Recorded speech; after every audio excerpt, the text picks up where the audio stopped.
again, Ridgefield Park readers. So, I have another exciting new book day for you all. This is the new books that we have received for the week of November 9th, 2020 in the adult section. We also have a lot of books here for the young adult section and the children's department, but they'll get their own videos. Right now, these are our notable books that we just got in this week's shipment. I'm going to go through a bunch of the ones which I thought some of you guys might like. And if you see anything here that you really enjoy or something that piques your interest, be sure to place a request on bccls.org and specify Ridgefield Park as the library whose copy you'd like, or you could give us a phone call or send us an email, and one of the librarians will pull these books aside for you. So yeah, let's get into these. First thing which I want to bring up was actually a nonfiction book. This I thought was really interesting, and that is The 99% Invisible City, a field guide to the hidden world of everyday design, by Rowan Mars and Kurt Kohlstedt. You might have noticed a trend with some of my other videos and recommendations that I tend to get a lot of nonfiction books from authors who are known online for doing podcasts or YouTube videos and such, and this is no different. This is part of a podcast where they talk about well, design works. How come you don't see metal fire escapes on new buildings? Or what's up with those inflatable dancing dudes that you see outside of car dealers? You know, the ones that are waving their arms around that always freak me out because they look like they're about to fly somewhere. Anyway, this book is really fascinating if you're interested in urban design, or if you're just interested in the way that cities just look. And also in the nonfiction section, we got a bunch of new biographies that I think some of you might enjoy. This one is One Life by Megan Rapinoe. I was really fascinated by this because I am not a sports guy. I mean, I work in a library. And I know who Megan Rapinoe is, mainly because of her activism towards marriage equality. But this book is very interesting because she talks about what it was like to take part in the Women's World Cup. She helped America, I think twice she helped America become world champions. And then she also embarked on a lot of social justice causes. So I think that that's absolutely fascinating. And I think people like this, I'm always interested to read about. The other one is a memoir by Peter Frampton, Do You Feel Like I Do?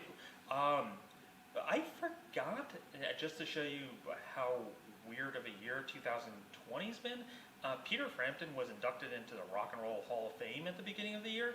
And I know several of you who enjoy classic rock might really enjoy reading Frampton's memoirs and just seeing what life was like as a starting musician all the way up to his induction to the Rock and Roll Hall of Fame.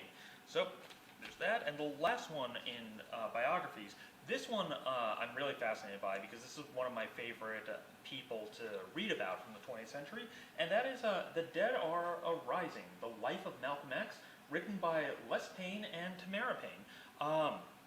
This one is really interesting, mainly because, you know, there have been biographies written of Malcolm X, the most famous being the autobiography of Malcolm X. This book is actually taken from 30 years worth of the authors going and finding people who live with Malcolm X, who work with Malcolm X, who knew him as a person, and they interviewed them and they got all these different viewpoints of this man from various stages of life. And like I said, it took 30 years to write this book, so I'm really interested to see how it all comes about on the page. But for those of you who are really feeling the Christmas spirit, I got two Christmas books for you. The first one is Anne Perry's A Christmas Resolution. Full disclosure, I really enjoy Anne Perry's Christmas mysteries. Like, she has made a veritable career of just writing books that take place during Christmas, and they're all mysteries. They're very quick reads, they're very fun reads. If you're looking for a good mystery, around this holiday season, even if you don't check it out this week, definitely keep this on your watch list as we get closer to Christmas. And the other one, this one probably doesn't need any introduction, but this is the Noel Letters by Richard Paul Evans. He was the man who wrote the Christmas box, and I think he's written other books as well, but I know him primarily for the Christmas box and also Noel Street, which it says up here. This is his latest, so if you had read any of his other books and really enjoyed them, this one comes out, it's out, far too early to start Christmas. Now getting on to other fiction, I know some of you guys have been asking me about this one. This is White Ivy by Susie Yang. This is a very fascinating book. I've read a lot of it until I realized that we need to put this out for other people to read. It's gotten a lot of rave reviews, and the basic premise is that it is about a young woman who is growing up in America.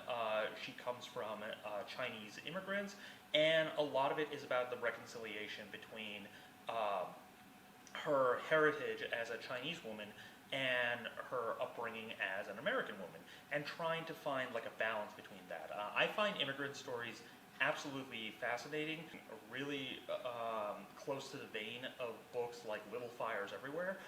Definitely check this one out. Michael Connelly's The Law of Innocence. I know a bunch of you are big fans of Michael Connelly. If you've never read his books before, he writes a lot of legal thrillers, so if you're a fan of John Grisham, definitely read Connelly's works. If you ever saw the movie The Lincoln Lawyer, you probably know what you're getting yourself into with this. The big shocker behind this book is that our protagonist, whose name I'm blanking on at this moment, he's the one who's wanted for murder, so he has to defend himself from jail. What a twist. Have any of you played the Witcher series of video games, or seen the Witcher, the TV show with Henry Cavill on Netflix? Well, the author of that series, that's right, it was a series of books first. By the way, we have the whole series as books and audiobooks, and we have the video game too. He has a new book out, and that is The Tower of Fools. Andrezj, I am so sorry if I'm butchering that name, but Sapkowski, he has a very well-regarded career as a fantasy author. This is his latest one, but the interesting thing about this, well, there's two interesting things. One is that it doesn't take place in the Witcher universe, so I think this takes place in the 1400s, and Sapkowski, who writes in Polish, and then his books are translated into English, it revolves around Polish history from the 15th century as well. So if you're interested in Eastern European mythology as well as history, this book's got both of them. Speaking of authors who write fantasy, science fiction, what have you, who don't write natively in English, I actually didn't plan this out. This is just how this week fell. Cixin Liu's To Hold Up the Sky. Liu is the author of a trilogy of books called The Three Body Problem, which is going to be turned into a series by Netflix. And this book is actually a collection of short stories that he wrote between 1999 to 2017. So if any of you remember the stuff that was happening in China during the late 90s, that was when Hong Kong was abdicated by the British and given back to mainland China. And ever since then, there has definitely been a lot of changes in the social politics in the area. Liu is very fascinating as an author because not only is he a science fiction author, so we're talking about technology and the impact it has on humanity, but as a Chinese author, he has a lot to say about China's place in the future and its place in the growing world economy and such. I find his books very fascinating, so I'm really interested to see what these short stories are like.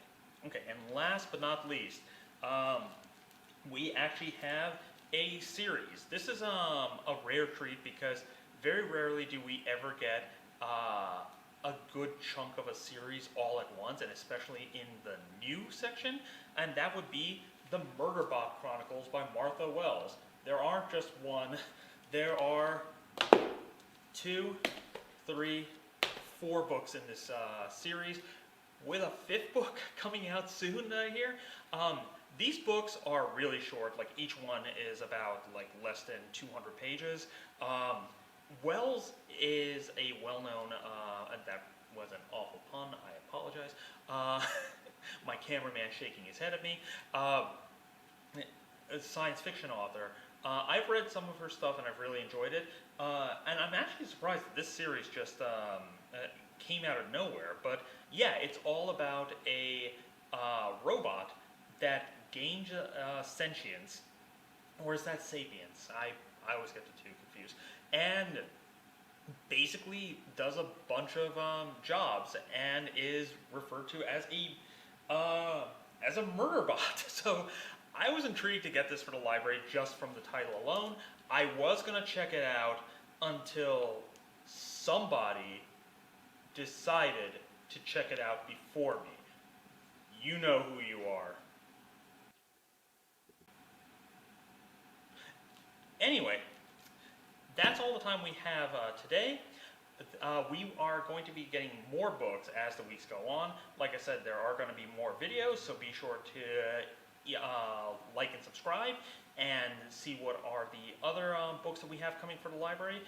If you see anything you like, feel free to contact us or place a hold through Buckles. In the meantime, I'm Omar, your friendly neighborhood library man, wishing you happy readings.